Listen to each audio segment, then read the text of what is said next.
My name is Sally Compton.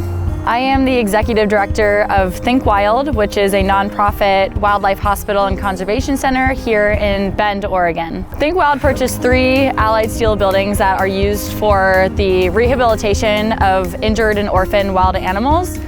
When we were researching what buildings to use for these enclosures, we had to talk to so many different people and look up so many different types of buildings. And when it came down to it, we just found that Allied Steel buildings had really the best quality buildings for what we needed. They were very durable. They would be, relatively easy to set up. The experience working with Allied was very smooth. They were able to be very good communicators.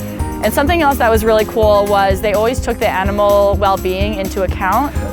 I would definitely recommend Allied Steel buildings to anybody that's looking at purchasing buildings like this. Maybe if you're, building a farm or if you're building animal enclosures like we are.